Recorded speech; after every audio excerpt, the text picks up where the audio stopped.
Assalamualaikum warahmatullahi wabarakatuh. Kita lanjut untuk pembahasan artificial intelligence. Sekarang kita membahas materi analisa teknik pencarian.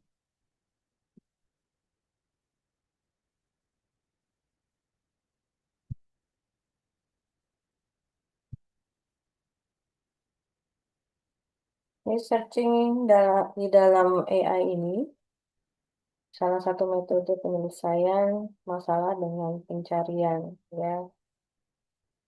Jadi teknik ini ada dua yang akan saya jelaskan. Blind searching sama heuristic searching. Blind searching di sini adalah model pencarian buta. Blind itu buta ya, atau pencarian yang tidak memiliki info di awal, informasi di awal. Jadi model pencarian ini memiliki tiga ciri. Pertama, membangkitkan simpul berdasarkan urutan. Yang kedua, kalau ada solusi, maka solusi tersebut yang akan dipakai atau ditemukan. Terus yang ketiga, hanya memiliki informasi tentang node yang telah dibuka. Node selanjutnya tidak akan diketahui. Nah, kalau heuristic searching ini metode pencarian yang memperhatikan nilai heuristik, nilai perkiraan ya. Heuristik memperkirakan jarak ke goal yang disebut dengan Hornets heuristic. Nah, untuk blind searching ini ada tiga. Ada BFS, ya, ada BFS, dan yang terakhir ada UCS. Oke, kita kembali di awal. Kita bahas untuk pertama adalah BFS. Nah, untuk BFS ini adalah breadth first search. Ya, pencarian melebar. Teknik pencarian persoalannya adalah dengan membuka node atau titik per levelnya dari kiri ke kanan. Saya ulang. Jadi tekniknya adalah kita fokus atau konsentrasi dari level kiri baru ke kanan. Jadi melebar dulu ya, membuka dulu semuanya yang di titik kiri per levelnya, kemudian baru ke kanan. Oke, eh, jadi di sini ya, initial state to A ya atau E dari huruf A, node A. Ini kan ada 1, 2, 3, 4, 5, 6, 7, 8, 9. Ada 9 node ya yang yang diawali dengan A. Nah, di sini kita akan mencari goal state ya. Ini sudah ditentukan goal state-nya adalah H. Jadi startnya adalah A dan N-nya atau goal-nya adalah H. Targetnya adalah H. Bagaimana kita mencarinya dengan teknik breadth first search ya. Kita konsen itu adalah dengan membuka seluruh node per levelnya dari kiri ke kanan. Per level ya. Oke. Caranya adalah seperti ini. Yang kita start adalah A. Kemudian kita konsen ke kiri dulu. Berarti kita turun level kiri, berarti kita ketemu B. Nah, dari B ini kita buka semua nodes di level tersebut ke kanannya. Ya, jadi kan dari kiri ke kanan. Jadi B, kemudian C, kemudian D. Oke, ulang. Jadi dari A kita ke kiri, ya, baru dibuka level tersebut. B, C, dan D. Setelah itu, belum ditemukan H, kita masuk lagi paling kiri lagi di root tadi ya. Paling kiri lagi turun satu level, berarti kita ketemu ini. Oke, kemudian kita menuju kanan dengan level yang sama, di level yang sama, F dan G. Setelah habis yang di kanan, ya, kemudian kita kembali cari yang paling kiri lagi. Nah, di sini kebetulan goalnya sudah didapat, itu H. Jadi, urutan nodes-nya adalah di sini A, B, C, D, E, F, G, H. Ya, atau A, B, C, D, E, F, E, H. Sesuai dengan rutenya ini. Oke, itu adalah BFS. Kemudian kelebihannya itu tidak akan terjebak untuk menelusuri satu jalur tertentu saja. Kemudian ada kelebihan lagi, jika solusi memang ada, maka dijamin di BFS ini akan menemukannya. Kelemahannya itu memerlukan memori lebih besar. Kenapa? Karena BFS ini mengurut seluruh levelnya itu satu-satu per level. Start dari kiri, tapi semua level itu diurutin semua, ya. Kalau tadi kan kebetulan setiap levelnya ada yang 3, ada yang 2, node. Nah, kalau kebayangin kalau ada 100 setiap levelnya, ya. Harus menyimpan semua simpul dari tree yang ditelusuri. Kemudian harus menelusuri semua bagian tree pada level yang sama sebelum beralih ke level di bawahnya atau berikutnya. Oke, kita lanjut. Eh, ada yang namanya depth first search atau DFS. Nah, ini pencarian mendalam. DFS ini tidak mencari solusi per level, namun mencari pada kedalaman sebelah kiri terlebih dahulu. Jadi dia konsennya juga sebelah kiri. Untuk fokusnya di sebelah kiri. Namun bedanya dari BFS, kalau BFS tadi turun satu level kiri dulu, terus ke kanan, terus dia itu sudah habis di kanan, turun lagi tapi startnya dari kiri lagi dan ke kanan lagi sampai habis dan seterusnya. Namun kalau di FS ini bedanya adalah start dari kiri, nah semua nodes yang di kiri ditelusuri dulu sampai habis. Setelah habis mendalam di kiri tersebut baru bergerak di kanannya. Sampai kemudian turun lagi, ditelusuri lagi di level tersebut, level kedua tadi tersebut sampai mendalam, nggak ada geser lagi ke kanan. Oke, mungkin sudah terbayang ya. Kita startnya A lagi ya, sama ya case-nya. Terus goalnya kita pakai yang sama juga, H juga.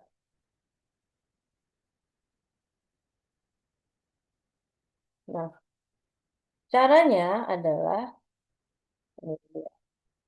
ya, jadi dari A dia langsung konsen ke kiri, tapi kirinya sampai habis dulu ke bawah. Sampai habis dulu, habis di kirinya dulu. Seperti ini. Kalau dia belum ketemu, baru geser lagi ke sini.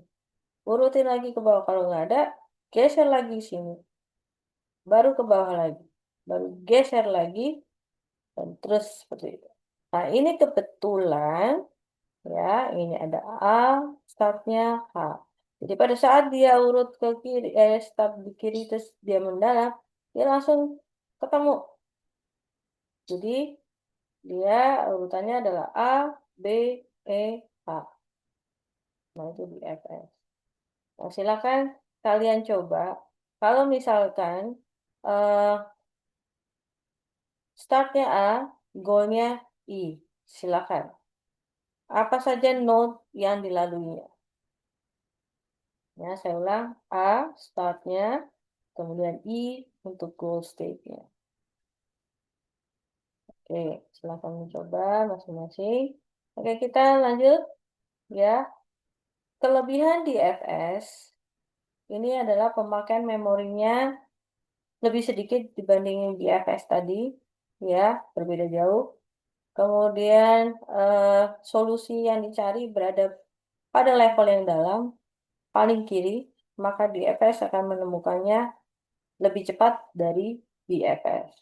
Ya, kelemahannya jika pohon yang dibangkitkan mempunyai level yang dalam atau tak terhingga, ya, maka tidak ada jaminan untuk menemukan. Jadi kategorinya termasuk tidak komplit. Nah, kalau kemudian jika terdapat lebih dari satu solusi yang sama, tetapi berada pada level yang berbeda, maka pada DFS tidak ada jaminan untuk menemukan solusi yang paling baik. Ya, oke, ini eh UCS. Ini bagian dari blind core search juga. Jadi uniform core search, ya. Perpaduan antara BFS dan BFS. Pencariannya memperhatikan cost atau jarak antara satu node ke node lain. Maksudnya, cari cost yang termurah, terendah, atau jarak yang terdekat. Ya, oke, kita mulai ya dari. Nah, di sini nih, ini ada node-node-nya sudah. Ya, ada S, B, ya, dan ini 1, 2, 3, 4, 6, ada 6 states, ya, atau 6 ada 6 nodes. Nah, di sini setiap rutenya sudah ada jarak atau course, ya, yang dilalui, yang akan dilalui. Jadi S ke A dia 10 course-nya, ya, kalau mau ngomongin jarak mungkin 10, mungkin satuannya eh, kilometer, ya. Ini 10 kilometer, ini 20 kilometer, dan seterusnya. Kalau in rupiah, misalkan ini cost-nya menghabiskan 10.000, seperti itu. Jadi di sini kita akan memfokuskan adalah mencari cost dan atau jarak terdekat atau cost yang terrendah termurah.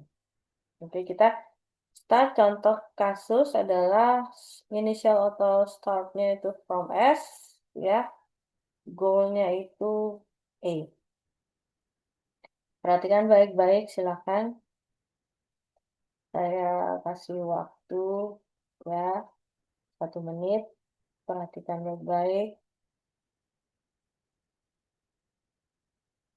Kira-kira lewat mana semua untuk mencapai A dengan jarak terdekat atau cost termurah. Oke, kita lanjut. Kita jawab ya. Mudah-mudahan jawaban kalian benar. Oke, penyelesaiannya. Membuka node yang memiliki nilai atau cost antara node yang terendah pada gambar di atas. Jika kita buka, ya, C-nya jadi 10, ya, tadi, terus B-nya 20, B hanya 10. Karena nilai C dan A sama, maka terserah mau buka yang mana dulu. Seandainya kita membuka C, maka kita teruskan pencariannya. Jika kita buka, ya, kita ke D, sorry, kita ke D, ya, B ke D itu 10, ya. Oh, oke, kita konsen di sini, sorry, saya ulang. Kan antara mau lewat A atau C, ya. Automatically yang ke B, kita mungkin kita pertimbangkan dulu, ya. Nah, katakanlah ini. Nah, kalau D, ya, berarti 10 tambah 5. Entah itu lewat yang di C atau A. Jadi 10 tambah 5, jadi 15. Kemudian kita lihat lagi yang E, ya. Kalau kita di sini 10, terus kita ke sini 5, 15, terus kita ke E, 30. Oh. Oke, 10 atau langsungkah 10 dari C ke E? Jadi hitung yang mana yang terdekat. Nah, setelah itu, setelah kita hitung semuanya, ya, ternyata yang terdekat itu adalah, ya, kalau misalkan dari sini S ke A berarti 10, A ke E 20. Jadi ini close-nya cukup 30, ya, atau jaraknya cuma 30 kilometer katakanlah. Nah, kalau ini 20 tambah 10, 30 tambah 30, 60. Wow, jauh atau mahal, ya. Nah, kalau di sini 10 tambah 5, 15 tambah 30, berarti 45. Betul ya? Nah, kemudian di sini 10 tambah 40, jadi 50. Otomatis yang terbaik adalah lewat sini, ya, 10 tambah 20. Jadi 30. Nah, sudah paham ya? Oke, baik, kita teruskan. Kelebihannya, ya, dari kasus tadi kita eh, coba ya, kita pelajari yang contoh kasus UCS, itu dapat kita lihat bahwa ada banyak cara untuk mendapatkan solusi. Namun dari berbagai macam penyelesaian kasus, kita dapat mencari solusi yang paling optimal. Dan itulah keunggulan dari model UCS. Oke.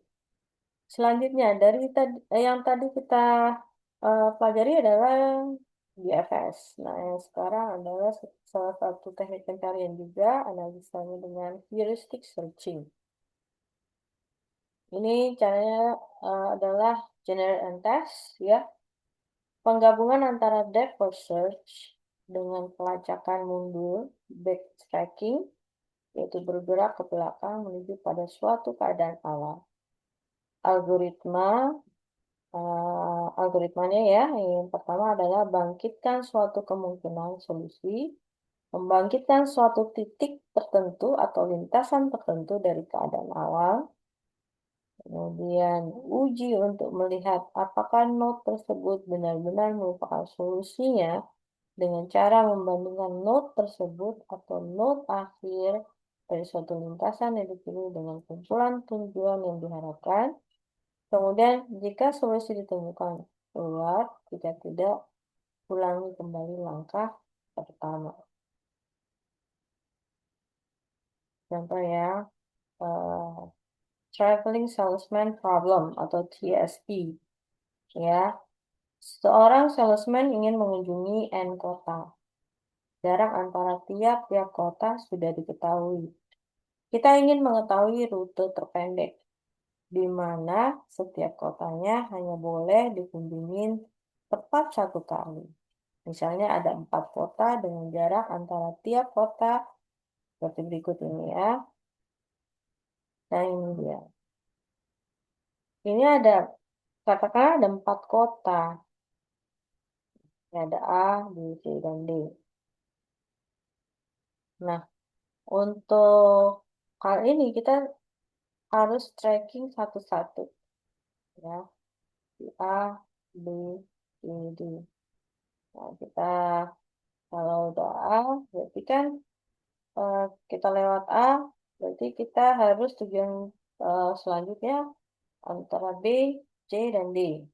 Ya, kita urutkan B, B, C, D.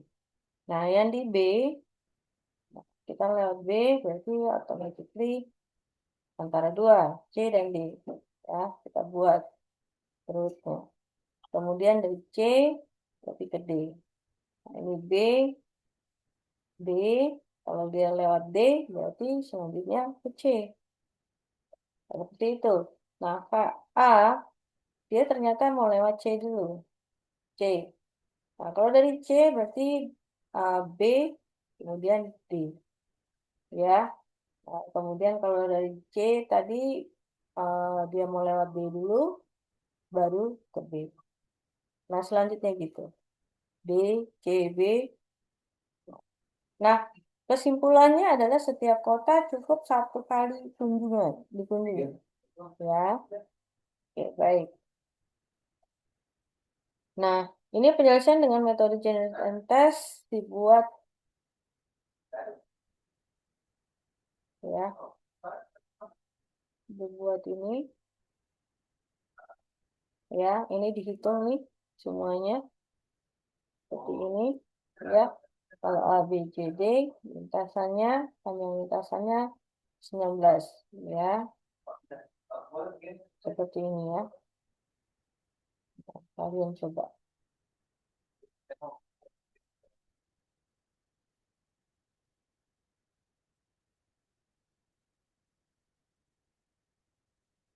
Oke, untuk pertemuan kedua ya, kita cukup di planning apa sorry untuk analisa teknik pencarian. Oke, demikian eh, saya tutup. Terima kasih. Akan saya lanjutkan untuk materi selanjutnya di video selanjutnya. Terima kasih. Assalamualaikum warahmatullahi wabarakatuh.